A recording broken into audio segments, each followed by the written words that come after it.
Hello friends, कैसे हो आप लोग। उम्मीद करती हूँ आप सब लोग अच्छे होंगे। मैं पूजा स्वागत करती हूँ आप सभी का अपने चैनल पूजा की रियल सफ़र में। और यहाँ पे देखिए इतने सारे जो कपड़े दिख रहे हैं ना, ये सारे अल्ट्रेशन के लिए आए हैं। मैं लेना नहीं चाहती लेकिन आ जाता है ना, तो मैं मना भी नहीं कर पाती। तो वही बात है, क्योंकि इसमें बहुत ज़्यादा मेहनत लगते हैं और बहुत ज़्यादा कटिंग फटिंग इधर उधर से करना होता है, दिमाग ख़राब हो जाता है। तो देखिए उनका नापी इसी में रखा हुआ था, मतलब जो नाप लेके लिखी हुई थी वही। तो वही देख रही थी कि किसका क्या करना है। तो ये जो पैजामी दिख रहा है ना, इसको टाइट करना है, क्योंकि जैसे वेट लॉस हो गया तो अब जो पहले का सिला हुआ है वो तो लूज़ हो ही जाएगा। तो इसको टाइट करना है। तो किस तरह से टाइट करना है आप लोग वीडियो में बने रहिए, मैं सब कुछ बताऊंगी और बड़े ही आसान तरीका। यहाँ पे देखिए मैं काम कर ही रही थी मशीन पर कि इसका बहुत ही बुरा हाल हो गया है, यहाँ से निकल गया है और इसको टाइट करना होगा। लेकिन मुझे जो इसके टाइट करने के लिए पेचकस चाहिए वो मिल नहीं रहा है, जिसकी वजह से मैं एक साइड लगा रही हूँ, इधर लगा रही हूँ तो उधर का निकल जा रहा है और उधर लगा रही हूँ तो इधर का निकल जा रहा है। ये देखिए कैसे हो गया है ये। अब यहीं पे थप सब कुछ पड़ा हुआ है। देखिए कपड़े किस तरह से बिखरे पड़े हैं यहाँ पे। यही वाला अभी सिल रही थी मैं।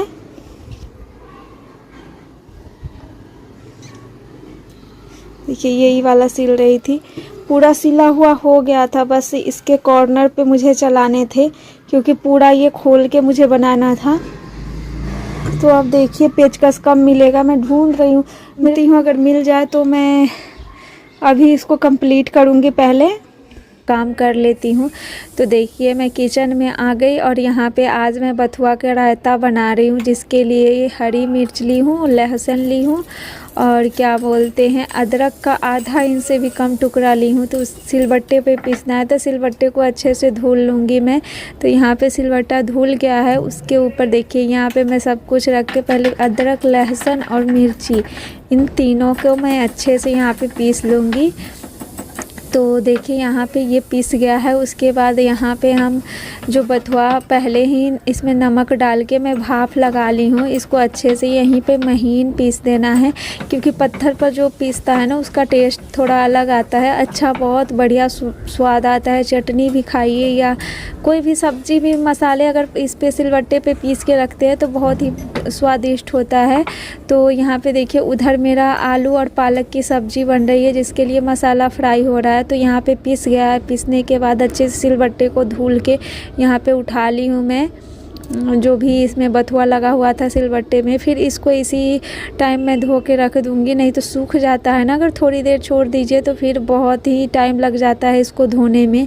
तो इसको सिलबट्टों को भी धो दूँगी। और जगह कम हो तो सामान को जगह पकड़ा के उसके जगह पे रख ही दीजिए तो सही रहता है। फिर यहाँ पे मैं ये लोहे का कढ़ाई चढ़ाई हूँ और उधर जब तक मेरा मसाला फ्राई हो गया था तो मैं पालक यहाँ पे रख रही थी, तब तक यहाँ कढ़ाई का बुरा हाल हो गया, एकदम से जल गया।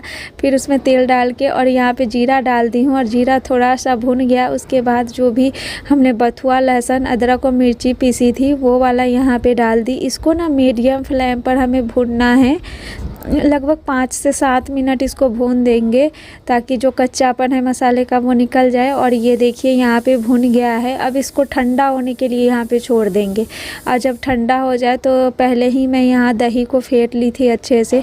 तो गाढ़ा या पतला जैसा आप ना खाना चाहे उस अकॉर्डिंग डाल सकते हैं। तो मुझे तो पतला थोड़ा पसंद है, ज़्यादा पतला नहीं। यहाँ पे देखिए इस तरीके से। तो इसको अच्छे से मिला लेंगे। जब पालक ठंडा हो जाए तभी मिलाना है, नहीं तो दही फट जाएगा।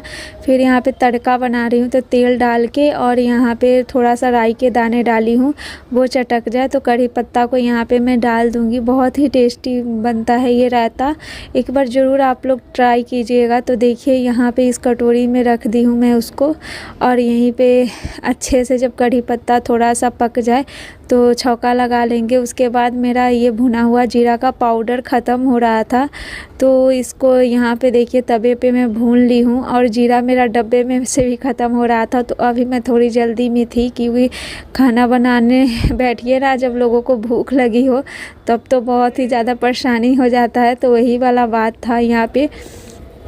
तो देखिए भुनने के बाद भुना हुआ जीरा पाउडर पीस ली हूँ, उसके बाद डाल दी। फिर धनिया पत्ता अच्छे से डाल दीजिए, काला नमक और नमक स्वाद अनुसार यहाँ पे मैं डाल दी हूँ। पहले ही बथुआ में मैं डाली थी, इसीलिए मैं वो वाला नॉर्मल नमक नहीं डाल रही हूँ, यहाँ पे काला नमक डाली हूँ। उसके बाद जो भी मसाला डालना चाहे डाल सकते हैं। ये हमारा बहुत ही टेस्टी और हेल्दी रायता बन के तैयार है। उसके बाद मैं यहाँ पर रोटी बनाने लगती हूँ। तो घर में बच्चे भी माँ खाना दे दो भूख लगी है, तो मैं जल्दी जल्दी बना रही थी। उधर मेरा आलू पालक का सब्जी भी तैयार हो चुका है, रायता बन गया है। अब गरम गरम रोटी बनाऊंगी और सब लोगों को परोस दूंगी। तो यहाँ पे देखिए, तो चलिए मैं रोटी बना लेती हूँ। अब मैं यहाँ पे खाना इन लोगों का निकाल देती हूँ, क्योंकि बहुत ही जोर की भूख लगी। तो यहाँ पे देखिए मैंने खाना लगा दिया है, अब इन लोगों को खाने को दे दूँगी। और ये सब काम ख़त्म करने के बाद देखिए यहाँ पे सुबह सुबह का टाइम है और मैं सबसे पहले नहा धो ली हूँ। और उसके बाद यहाँ पे अपने मंदिर में आ गई पूजा करने। और पूजा ख़त्म करने के बाद आज तो मैं पूरा सिलाई का काम ख़त्म करूँगी, क्योंकि जो भी ऐसे सिलाई होते हैं ना जिसमें ज़्यादा दिमाग लगता हो, तो वो काम जितना जल्दी ख़त्म हो जाए उतना ही अच्छा होता है। क्योंकि काफ़ी हेवी साइज़ पहले था, अब दुबली हो गई है, तो उनको 3-3 साढ़े 3-3 इंच कपड़ा मुझे काटना पड़ा था। जितने भी कपड़े थे उनमें से पैजामी को मैं किस तरीके से बनाऊंगी वो सब आपको बताऊंगी। तो यहाँ पे देखिए मैं बाबू को नहला के लाई हूँ, तो उसको यहाँ पे मैं कपड़े पहना देती हूँ। और वो बिल्कुल भी स्वेटर पहनना नहीं चाहता है, बहुत ही ज़्यादा परेशान करता है। अभी तो पहन रहा है, बाद में इतना तंग किया था कि खोल दो। जब डांट लगाई थी, जब जाके शांत हुआ था। हो गया, हाय कर दो, हाय। उसके बाद यहाँ पे देखिए सबसे पहले यहाँ पे मशीन को ठीक किया जा रहा है। तो पेचकस मैं ही रखी थी, उसको ढूंढते ढूंढते मैं परेशान हो गई थी। और ऐसा जगह रखा हुआ था एकदम साफ़ सुथरे जगह में, लेकिन जहाँ रखा हुआ था वहाँ हम पहुँच नहीं पा रहे थे। तो यहाँ पे देखिए इस तरीके से हमारा मशीन ठीक हो चुका है। अब मैं इसकी सिलाई करूँगी। ये पैंट की मतलब फिटिंग लगाना है, कमर लूज हो रहा है, नीचे से भी लूज हो रहा है, तो उन सबको मुझे टाइट करना है। तो चलिए सबसे पहले माप ले लेते हैं। तो इनका जो जिसका कमर है ना उसका 37 इंच है और ये काफ़ी लूज़ हो रहा है उनको। तो यहाँ पे देखिए किस तरीके से हमें मापना है। यहाँ पे देखिए, यहाँ पे दिखा रही हूँ, ये कपड़ा पूरा 36 इंच 36.5 इंच के आसपास आ रहा है। और इसमें इलास्टिक लगी है, तो पहनते हैं तो लूज़ हो जाती है। तो सबसे पहले यहाँ पे इलास्टिक को इस तरीके से खींचते हुए यहाँ पे हमें माप लेना है। ये देखिए ऐसे खींचेंगे और माप लेंगे, क्योंकि इलास्टिक जब कमर में जाता है तो वो एडजस्ट होते रहता है, तो इसके चलते तो यहाँ पे इस तरीके से खींचते हुए यहाँ पे माप लेना है कि कितना आता है। खींचने के बाद कपड़ा कितना एक्स्ट्रा बचता है, जो बचेगा उसी को हमें यहाँ पे बनाना है। तो देखिए यहीं 37 इंच यहीं पे ख़त्म हो रहा है हमारा। उसके बाद एक्स्ट्रा कितना कपड़ा आ रहा है उसमें हमें टेकिन लगाना है। तो यहाँ पे ये चीज़ छोड़ के इधर से माप ले रही हूँ। तो 7-7.5 इंच एक्स्ट्रा आ रहा है। तो मान लीजिए अगर 7 इंच भी एक्स्ट्रा आ रहा है हमारा, तो उतना तो लूज होगा कमर में पहनने के बाद। तो ये पहले से पैंट में टेकिन लगा हुआ है, यहाँ पे मैं आप लोगों को दिखा रही हूँ। यहीं से हमें टेकिन लगाना है। तो हम किस तरीके से टेकिन लगाएंगे, तो यहाँ पे देखिए हमें 1.5 इंच कपड़ा मार्जिन लेना है और 1.5 इंच का यहाँ पे हम टेकिन लगाएंगे। जैसे ब्लाउज़ में टेकिन लगता है ना, तो उसी प्रकार से यहाँ पे हमें लगाना है। मैं आप लोगों को सब कुछ दिखा रही हूँ, सेम तरीके से दोनों तरफ वैसे ही करना है। यहाँ पे इस तरीके से नाप लेना है 1.5 इंच, या तो यहाँ पे निशान लगा लीजिए, फिर नहीं तो अंदाजे से डाल दीजिए टेकिन।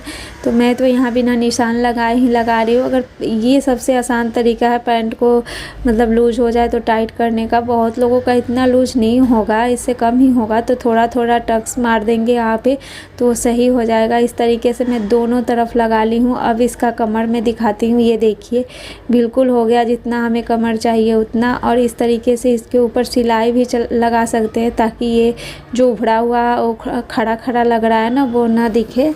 और उसके बाद देखिए मैं ये सिलाई लगा के उठी ही थी कि यहाँ पे आगे किस तरीके से यहाँ पे फीता को दांत से पकड़ के खींच के और तोड़ दिया। इतना लगभग 2.5 इंच तक फीता बेकार कर दिया है इसने। ऊपर का पार्ट थोड़ा सा बचा हुआ है, बीच से पूरा फाड़ दिया उसने।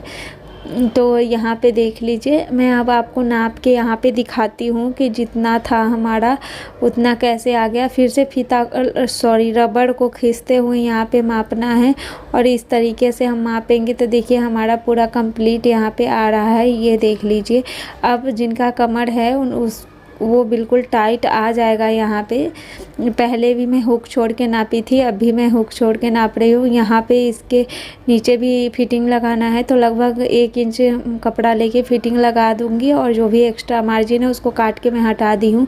और यहाँ पे या तो मशीन चला के भी ये जो ऐसे लग रहा है जैसे कान खड़ा है तो उस कान को यहाँ पे बैठा देंगे सुई धागे से, या तो इसके ऊपर मशीन भी चला सकते हैं। लेकिन मैं यहाँ पे हेम लगा रही हूँ और इस तरीके से हेम लगाते हुए इसको बैठा दूँगी मैं। और जब ये सिल गया था, हेम लग गया था तो बहुत ही प्यारा लग रहा था। इस तरीके से करते हुए पक्का करके और इसको यहाँ से हटा देंगे। और फ्रेंड्स, वीडियो पसंद आए तो लाइक कीजिए, चैनल सब्सक्राइब कीजिए और कमेंट ज़रूर से ज़रूर किया कीजिए मेरा वीडियो कैसा लगता है। और यहाँ पे देखिए इस तरीके से दोनों तरफ हमने हेम कर लिया है। अब मैं इसको फिटिंग भी लगा दी हूँ, अब इसको रख दूँगी और ये देखने में कुछ ऐसा दिखेगा। तो चलिए मैं सारे कपड़े को कर लेती हूँ। ऐसे ही मुझे एक और पैंट बनाना था, वो भी मैं बना ली हूँ। और ये सूट है जिसको मुझे फिटिंग लगाना था, तो वो भी इसी तरह से सारे कपड़े को मैं फिटिंग लगा ली हूँ। अब इनको फोल्ड कर दूँगी। तो मिलती हूँ नए और अच्छे वीडियो में। बाय।